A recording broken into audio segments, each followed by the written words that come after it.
which Yeah. is actually very funny because I lived in China for like 3 years, as you guys know. So there's no such thing as mental issues. Like, there's just not.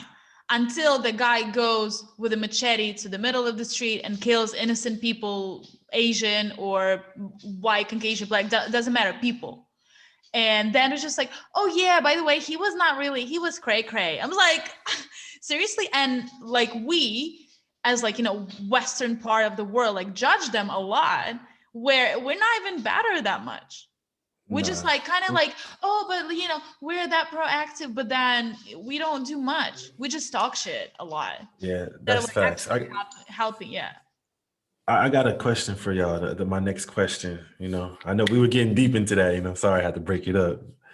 But so how can man become? How can man learn to become vulnerable? What do you think our Uh, outlets are? Honestly, I think it starts early on. So for our generation, it's gonna have to be something that we have to practice at, right?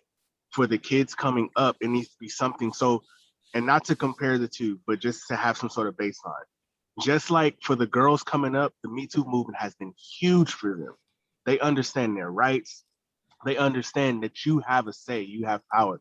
Your choice is always your choice, right? And they get to be raised with that. The girls now who are older, it's something that's like a breath of fresh air for them. So we have to take that same approach with mental health and emotions for men. We have to start teaching the young kids now, hey, your mental health is just as important as your physical health. You know what I'm saying? Your emotional health, like your emotions matter. Like me and him have this conversation about how it feels like when you're in a relationship, you're only allowed to have an argument when your girlfriend is upset about something. Because if something bothers you, you're bitching. So we have to start teaching young boys now, hey, if you're not happy, that matters. You need to be able to say something. And if somebody is unwilling to accept that, you need to be willing to let them go. Yeah, period. definitely. And we have to start it young so that way it's not a learned behavior, it's a behavioral trait that you take Yeah. your emotional health seriously. And for us, honestly speaking, man, it's not that we're a lost cause. For us, it has to, I think a lot of it starts with You having know. someone to turn to, Yeah. right? Because having something to turn to is great.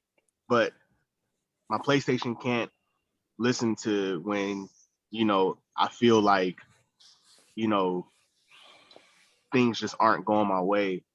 You know what I'm saying? My drums don't know that I'm in the worst emotional place I've ever been. So you need somebody to Yeah. turn to. Like a lot of people don't know, like I've considered taking my own life before on multiple occasions. When I was in Guam, and basically my command was on this like teardown tour based on some lies somebody told. And then when I first got out the Navy, like I had purpose for pretty much my entire adult life, got out to chase a dream, which I'm still chasing. And like the first few months, I was like, damn, this shit is weird. But then who do you turn to? You know what I'm saying? So we have to allow ourselves to find an avenue of somebody to talk, whether it be like they got these texting apps now, you can text therapists or whatever, and you kind of set your own rates. I use one of those. Finding a family member, finding a friend. It's very affordable now, like everywhere. Yeah. So Yeah. definitely take the advantage of that. I agree with kids like 100%. And I think for you guys, it's very important, like in my perspective, for instance, like to have not just like someone to turn to, like as a kid, if like our generation is kind of like, left behind, but The like, lost cause. it's Yeah. like as a dad, I think it's very important to show your boys that it's okay to, in any age, come to your Yeah. dad and have a fucking So hug, and have so a in conversation, or just like cry on the shoulder, because it's not just like, oh, Right. stop, you're like, we're two adult men. No, you're still a father, and it's yeah. always going to be your baby. And that's like, Yeah. this is the responsibility of like a mindset we should have whenever everyone, Yeah. children, women and male, like women and men, either way, Yeah, I get, like, be but cautious. I get what you're saying. Like when it comes to the father figures, but like in our situation, they We didn't wasn't have there. any. Yeah, I understand. Like that's what I'm You know, saying. Like you as guys, like you're gonna have families in the future. yeah, Like like, I think this starts like within you, that you want to share the love, and you tell your kid that it's okay to come when you're 30 to your all ass and like, still have a hug. And if he needs to cry on his shoulder, he can. That's what very and important. Like, Yeah, I mean, that's what I do with my kid now. I mean, he's 4 years old. He's been with his mom his whole life, pretty much. So I've only been in his life for about a year. Uh, he's not my biological son, but I mean, he wouldn't know that. But I do the same thing with him. Like, if he's feeling upset, my thing with him is like, I stop him. I literally pull him right in front of me. I sit down and I be like, tell me what's going on. And not because I want to force him to open up, even if he doesn't want to. What I'm trying to do is create a habit that if something's wrong, words are often the answer, because you can talk to somebody and let it out. And not only can you give them what's going on, a lot of times you can receive a different perspective. yes. Yeah. So I literally take him, make him stand in front of me and be like, tell me what's going on. Like, what's wrong? Like, why are you upset? You know what I'm saying? Yeah, and so the people without father figures. Oh yeah, I'm sorry. So the people without father figures, like for us, we had to learn that on our own. We had to talk to each other and think that, But like you're doing a good job with the kid, telling him like, hey, this is that. But then you got to lean on you guys. You got to have close friends too. You can talk to. You got to have that the friends that's on your level of like emotion. Like, hey, bro, I like to express my emotions.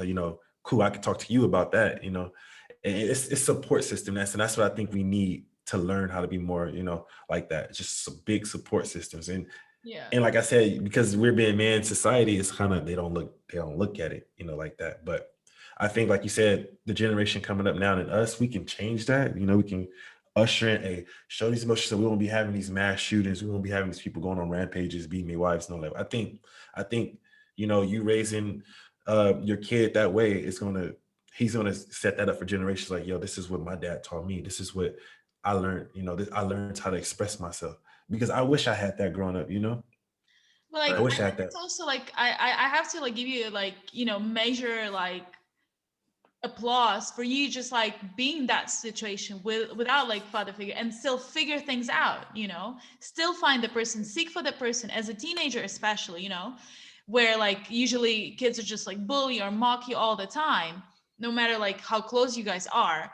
But then like to seek and find that person, like I think it's very, I don't know, just amazing the way that you feel that way, and you actually go and like find the person and share it, like feeling comfortable with and everything. So, and like talking about kids again, like it's also like really nice because, as you said, like you can get a different perspective, because kids don't get Understand. like so mixed up with all like society things that we have. They're so pure with that, because they express anger, happiness very purely, and you can always like reach out for that. And kids learn how to express their feelings from early age is also very important. Then the communication is no brainer for them. They don't stuck just like, I don't know what I feel, which sometimes I face it, and I'm pretty sure you guys as well.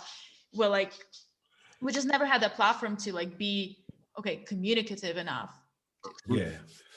All right. So yeah, that was good. I think we beat that one up. So the last question I have, and let's kind of make this one quick because I'm kind of hungry. So I turn the clock on. But huh? I said, eat, fool. No, yeah. After this question, so my last question of the night: do you think men are narcissistic when it comes to their emotions sometimes?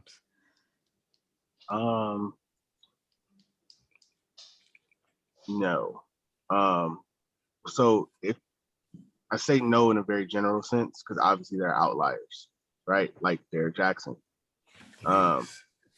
But when I say no, it's not trying to paint men as really like emotional victim. It's just to be narcissistic about your emotions means that you've had to address them, means that you've had to place your emotions above everybody else. And men just haven't been allowed that platform to even be narcissistic about their emotions, because you would have had to first acknowledge them, have had to feel like you could talk about them, and then have to feel like they matter. And we often feel like they don't. Narcissists feel like they essentially matter more than the rest, right? Mhm. Which is why everything that happens with them is a priority. So I feel like we just haven't reached a place where we're emotionally available enough to even allow ourselves to be narcissistic about anything emotional. Anything I say, we undervalue our own emotions because we feel like they don't matter. Yeah. Yeah, because like once you come out like and you know kind of demand like your emotions to be heard and like valued, then you come out as a narcissist right away. Is that like old story, like Black Lives Matter, right? And then Mm-hmm. also not all like lives matter, like, which is bullshit. It's like Right. basic acts for equality. This is asking for equality, and this okay, and this is how it's supposed to be. So not everything, like most of it is not narcissistic at all. Like obviously, as you said, like there are people who are lying, but like it's gender mutual. I think like both like people are lying and like cheating and everything. So yeah. Yeah, What about you, they, Tori? What do you think? he hit it right on the head. Like I feel like everybody, in a sense, is some type of narcissist. Just a little bit, a little bit. I I think feel it's like like everybody can. very healthy selfishness that should Yeah, be. yeah, yeah. No, that's Be there. fine. That's fine. But when you're using it to manipulate people, that's bad. So I think that everybody does have it in their their body a little bit. But like you said, when it comes to emotions, like we really don't have that platform. Like it looks bad when a man's like, oh, now we're like you said, we're trying to raise a generation that's fixing that. So he hit it right on the head. That's just my little 2 cents on it. Okay. Yeah.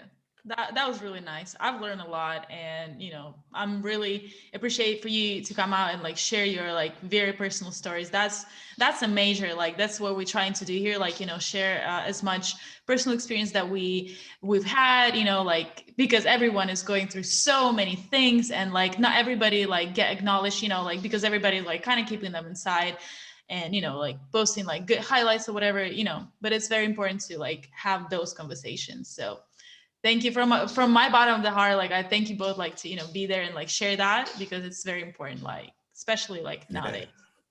So yeah. And I do want to We thank you for appreciate coming. Yeah, I do want to thank you for coming on the show. We definitely gonna have you on again.